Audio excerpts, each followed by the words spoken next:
Ooh. Hello, hello. This is my new outfit. I made myself, like, I think last year I made this hood. And it is nice and warm. And when I wash my hair, because I don't blow dry my hair, I gave my blow dryer to my husband. It's better for the hair if it dries on the air, but when it's kind of chilly, then you can put a hood on like this. Nice fluffy hood. And this scarf here is, all these scarves that I have, they are just rests. They are textile rests. And it always comes out in scarf form, which is nice. Nice and fluffy like fur, but it's fake. So, and this jacket I got at Walmart. Now this one here I got at the grocery outlet for $10. It's pretty awesome. And the arms here, that was kind of tight, so like the, what's it called? The seam on the wrists, they were too tight, so I had to make new seams for it, also with rests.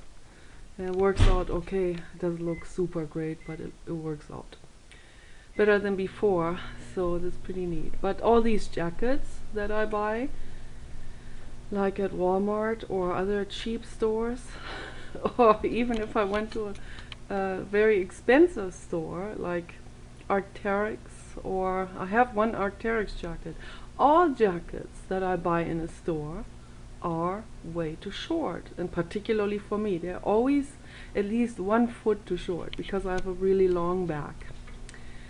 I am coming from northern Germany, and the people there have longer backs, and I have a particularly long back. And that has something to do with evolution, of course. The people who evolved in the north, they have longer torsos and shorter limbs. So my arms are a little shorter, my legs are a little shorter, and my neck is a little wider, and we have a little bit more padding. Anyway, I wanted to make a video today about S.N. Goenka and this amazing meditation and this amazing chant. No chant I ever heard in my life matches up to that incredible vibration. And that's why I very much recommend to every single person to listen to the meditation chants by S.N. Goenka. They are the absolute best. And Paul already has, what is that? Why are the eyebrows up? No? What's going on? What's going on? Why are the eyebrows up? No. What is going on? What is going on? What's up?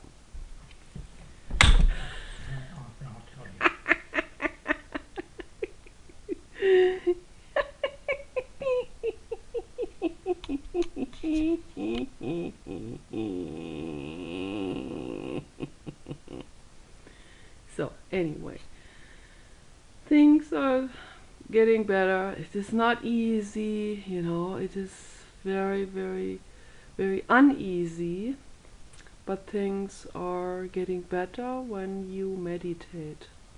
And that's the truth. Okay? And I guarantee you that. And for those people who don't think they have any results, it will calm down their vital signs, and that will be beneficial for their health.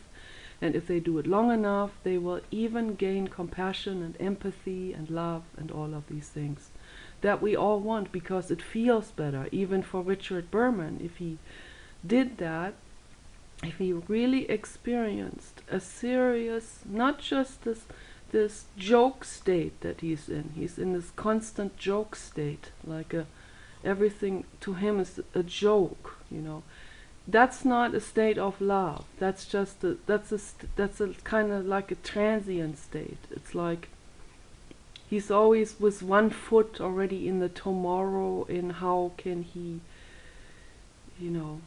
I don't want to use the F word, how can he do someone over? So to say it in a more polite way. So it's always like this joke state, like this, ha ha, I'm on top of others. This is an illusion. It's not true. It's not. It is like with one foot already outside of life. It's not really in life. To be really in life is to feel true love. And the feeling of true love is unmatched by anything. Nothing in the world can substitute this. No sex can substitute it. No dominatrix can substitute it. No whipping and no doing horror to others can substitute that feeling. No feeling of power, no gore, no excitement, no adrenaline rush, and no roller coaster ride can substitute true love, what it feels to truly love. It may be even painful for some people to experience this true love, because it brings out a discrepancy inside. It brings out the opposite. It brings out it doesn't bring it out, it shows itself to you. That what you have lived will show itself to you in its true face, in a sober state, not anymore drunk on some power trip. When you calm down to a calm level of mind, then you will see things for what they are. Then you will understand that you have been on a power trip, or you will understand that you have been tricked by society into believing that you have to bleach blonde your hair, or you have to perform something for whatever producer will hire you, or the men who used to think that they have to be macho and they have to impress women by being a badass. All of this will completely, right in front of you, puff out into nothing, into a zero. And you will see all of this was bypassed life, completely bypassed. It's not fun, I'm telling you. The champagne and the exploitation of animals and the baby fish eggs and taking salmon out before it dies and taking it away from the sea lions, and the pigs suffering endlessly, and cows are mistreated and horses rounded up. I mean, it's like the entire picture. Dolphins slaughtered, whales slaughtered, highly sentient beings, more than ourselves. Those animals are slaughtered in a state of frenzy. Of these people are not even there. They're not even present in that moment. They're completely bypassing life. They're completely missing out on what their true function really is. And that is pure love. To feel other living beings, to feel their needs and their worries, and to feel their existence, to feel their presence in the room. There's another person in the room, your dog. And he feels exactly the same things. He doesn't, the cognitive function, this convolution of thoughts isn't going to that. And then I see some people, they expect the dogs to understand all of this, like the consequences of actions. They can't understand the consequences of the actions. They can learn something in the past, and when they see certain clues, it will remind them of something that happened before, whether it's positive or negative, and they might start to be afraid. But it's not guilt, or like guilt feelings of having done something wrong. They can't understand it. Cannot. They don't have that cognitive function for it. And that's okay, Okay, just like a retarded child, maybe on the same cognitive level. Maybe the retarded child is less, maybe more, I don't know. There are many variations in between. There's many different intelligent levels also in dogs, in animals. Many different intelligent levels, and even in one breed there could be different intelligent levels. People should not expect something from a dog that they cannot do. On the other hand, then the same people will be laughing about the dogs and saying they're dumb. It's like in the same sentence almost. So we need to become very, very aware of all of this. And there is no such thing as anthropomorphizing. There is no such thing, okay? Anthropomorphizing, that word. Anthropo means human, morphizing means morphing means making something else into a human, projecting human function into it. Okay, so this is an accusation that I hear a lot from speciesists who claim, including there was a veterinarian who accused me of that too. So, and a very cold lady, and it was very disappointing because we were trying to save a sea lion who had a fishing net band embedded in his neck, and it was deeply embedded because the neck had grown like over this band that he had been caught in a long time ago when he was younger, and it was like bleeding and pus was coming out, and it was all infected and swollen, and that band needed to be removed. And they refused to help us because she said that we can't endanger humans, But then later on, when the sea lion ended up in San Francisco and the people there care more. See, it's all about the caring. As soon as more people care, put more pressure on, then something is being done. Okay, so then finally something, I don't know if it's the same sea lion, but it was the same situation. And then something was done, and indeed they were very capable of helping that sea lion. They were very capable of catching him and giving him an anesthesia and operating that band out and treating the wound and all of this and keeping him in the hospital until he recovered. So it was all possible. But first comes like excuses why they can't do it and all of this. No accountability, And then even when I argued, then come the accusation, I'm anthropomorphizing. Okay, I'm not anthropomorphizing because there is no such thing as anthropomorphism. Because we're all sentient beings. Okay, the human is nothing special. The human is not more sentient. The human has a more convoluted neocortex. Has more convoluted thinking. A lot of times that ends up to be used for very neurotic thinking that becomes more convoluted, and most land animals don't do that. I don't know about elephants. They have a very high intelligence. They may be on the same level as humans, and whales and dolphins have a higher intelligence. A lot of them. A lot of whale and dolphins, a lot of cetacean species have a higher intelligence than humans.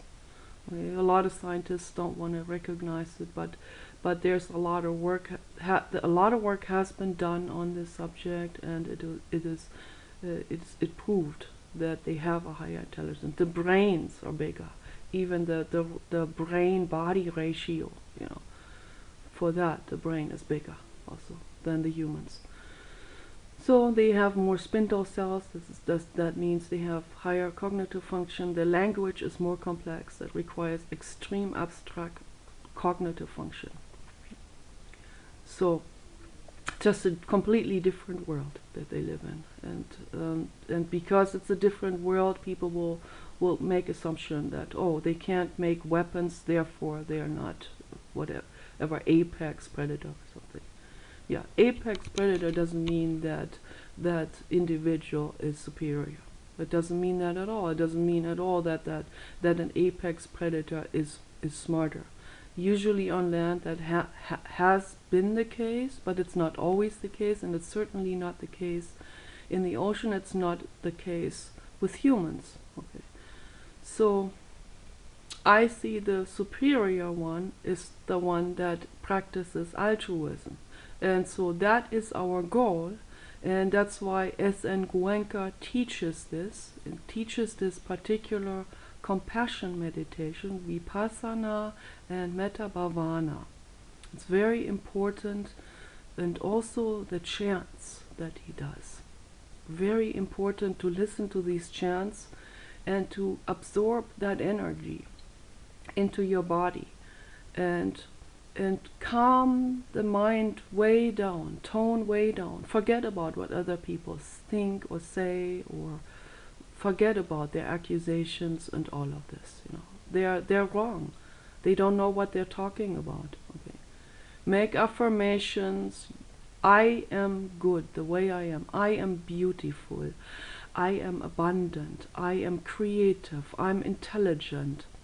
I am rich in my thought pattern. I make my life rich, you know, with anything, any kind of resource I can find, I'm grateful for, you know. So make those affirmations, meditate, and become who you really are. And then you can love all life around you, all life, every being, every plant, every animal, every person, and you can see them for who they are. They're all struggling. And I had a long time, I had a chip on my shoulder against humanity. It is a big struggle because I see that they do a lot of harm. But then more and more with the Vipassana meditation, I realize that they too are animals. They too are raccoons. You know, the raccoons, they come to our porch at the other house and they ask us for food, and we give them all kinds of different things. We give them bread, and we give them water, and we give them dog food, and they munch that down there right in front of us, and they even touch Paul's shoes. And baby raccoon came in and he got a Palmolive bottle out of the cabinet, and he started playing with that, and it was so shiny, you know, and he thought it was cool. And I see very clearly, you know, they're people too. All beings are people, and all people are animals. We're all animals, okay? We're all mammals. We're beings, living beings. Birds are living beings too. They have feelings too. You know? Some birds are very intelligent. Octopus are very intelligent. People don't understand that. They have evolved completely differently. They've evolved, the common ancestor was a fluke, and they've evolved in a completely different direction, just parallel. Then from then on, two parallel strains of development, and similar outcome. This is amazing. It's shocking. If you watch the films, underwater footage, you see the intelligence. I mean, there is one of those, it's not an octopus, but it's a similar animal, some kind of like a cuttlefish type of thing. And when I saw, and mother instinct right there, she's putting her tentacles over the eggs, so guarding the eggs. This is very unusual in the fish world. So, and then he filmed the eye, this eye of that cuttlefish. I mean, that's like, it stays with me, you know, that look, this amazing eye. You can feel a presence. You feel there is a sentient being that can think, you know, that has feelings, that can see consequences, that they might even, I mean, science, they're still in the beginning, but I have the feeling that they're going to find out that they are able to reason and use cognitive thinking too. This is unbelievable. It's very interesting. So, but humans are also sentient animals. They all want to get their, you know, their food. They want to get things for themselves. They want to fulfill their needs. And I see all of us as animals, and everyone wants love. So you take care.